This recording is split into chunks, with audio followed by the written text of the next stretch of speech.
Should musicians get paid? Yes. Let me answer it off top like my old video that I can't find. This is the video response back to you, Mr. Keys. Let me say this. Any pastor out here, and I mean any, I don't care what seminary school they went to, how many degrees they got. Any pastor that tell you that as a minister of music, you don't supposed to get paid, and that's biblical, ask him to show you where that's at in the Bible. See, this is why y'all just feel my heart in this video. It's so sad that so many pastors and trustees and deacons out here brainwash musicians with their opinions. When you look directly in the Bible, it shows you that David hired Levite musicians, skillful musicians in the temple, worship leaders. And catch this, go back to 1 Chronicles. That was their only job. They didn't have no distractions. But here's the issue. Well, brother, that's just Old Testament. That same Old Testament that you go to when you talk about Malachi chapter 3. Will a man rob God? That same Old Testament. See, it's something wrong with this. Because, catch what I'm saying, you got musicians out here who are dirty, low down, scheming, don't care nothing about the church.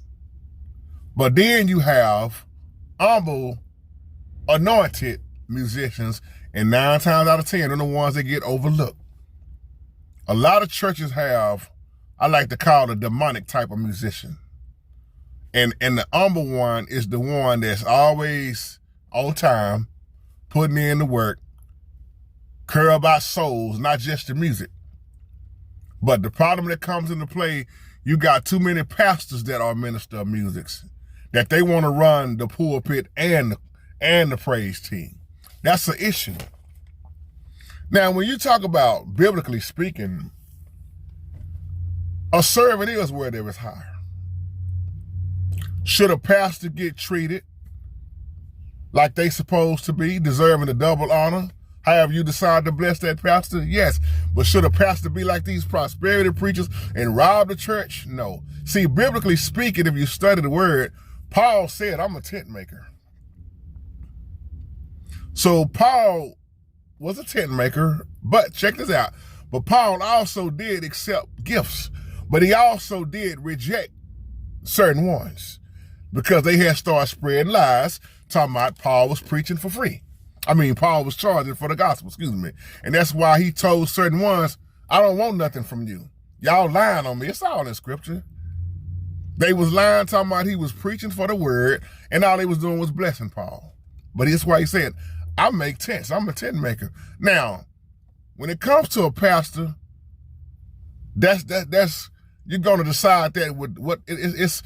Every church is not the same size. And then you have pastors that do preach for free and don't want money because they got a good job. They work.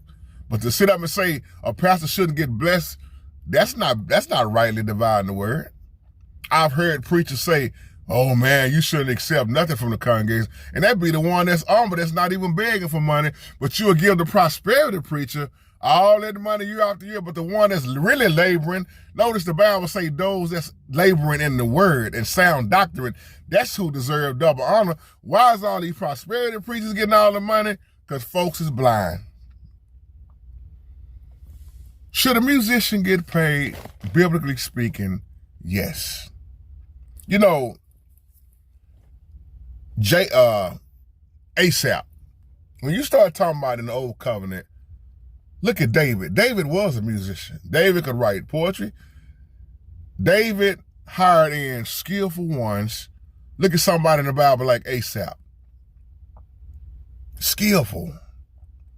They had about, what's the number? They had an orchestra.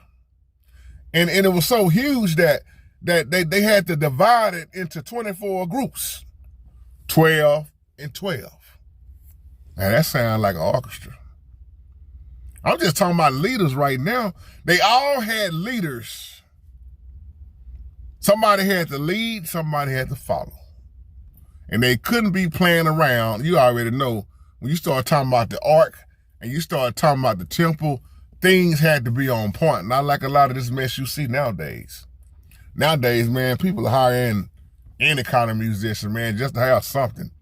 And a lot of times, that musician be turning up the corner, man, sleeping around, high, I mean, you name it.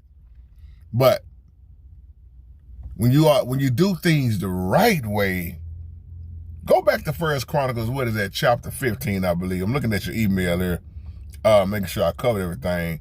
But I asked this question on the live chat, and I asked the question, and of course, everybody got the answer right. I said, when you look at the Levites were set apart. And I asked the family, I said, family, what is it that the Levites didn't have? Because we was talking about tithing. Another thing a lot of preachers don't tell the truth about. And somebody said they didn't have land. You are correct. But then you keep reading what the Levites had. See, it took the other tribes coming together. That's how the Levites got blessed. But a lot of preachers don't like to tell you that. And so when they did get offering, I'm making sure I cover all your questions here. They got their offerings from other tribes. They didn't have no land at first. And then it took about 41 cities. Make sure I got that right. That they was getting blessed from the scattered tribes, that was all scattered around from Israel. That's why I say Israel. When you talk about Israel, you talking about Israel, the land of Israel, the people. We have been scattered all around the earth. And that's why the Most High said he's going to bring us back. So when you start talking about from a musical standpoint, because I am a musician, and I'll be the first to go against a preacher that talking about musicians shouldn't get paid. That's a lie. Because if you say musicians shouldn't get paid, shouldn't get paid, then why, as a pastor, you won't preach for free? I've never met too many pastors that won't preach for free. And it ain't about the money. But if you're going to talk about biblically speaking, yes, they got paid. Because here's the thing. If you really catch what they're getting paid for, they skill, they time. Once again, from the Bible standpoint, they didn't have no other job. So they let you know that they had to be on point in the music department. It wasn't no playing around, man. You had to be on point. And the Most High wasn't playing no games when it came to that temple. So yeah, David hired the musicians. David was a musician. Do you think David was just going to put anybody in position like a lot of these pastors are doing because they can sing, just because they can sing?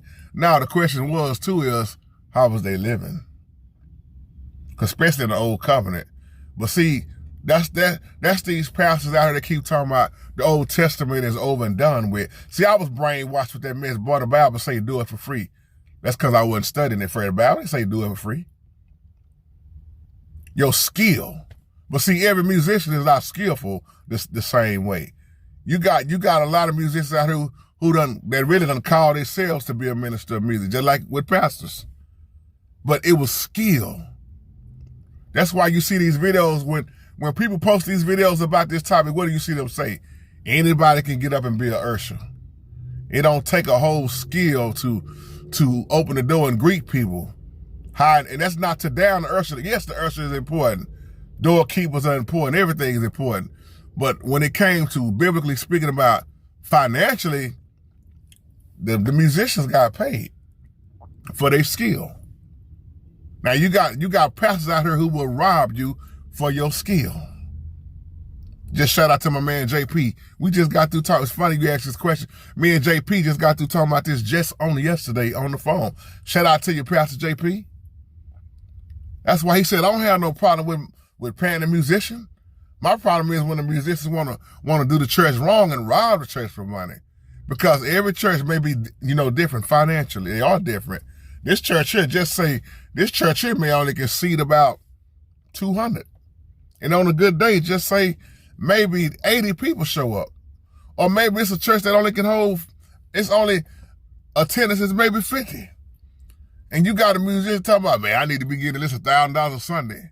And the tithe level drops every week, or it's not the same every week. Now you got to try to worry about paying the musicians and the pastor. See, that's what happens with a lot of churches.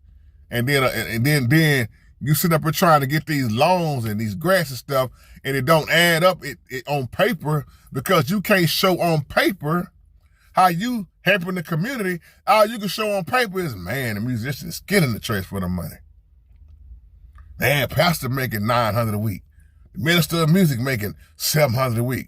The guitar player, man, he coming down with $300 a week. The drummer getting $250. That stuff adds up, not every other week, but every week. And just think, if your tithe level drop, people start leaving the church, somebody is not going to get their check. Or somebody going to get that phone call like, hey, man, come in the office for a minute. And we can't no longer pay. See, that's what happens. That's why you see a lot of these churches trying to back up their music department. That's why they are going 501c3. But real talk, if things was handled right, if stewardship was taught right, if they understood grants and loans and taking care of the community the right way, then you wouldn't have to do a lot of this stuff that you see the average church get their building boarded up behind now, and the bank wind up owning the building. I'll leave you on that. Shalom.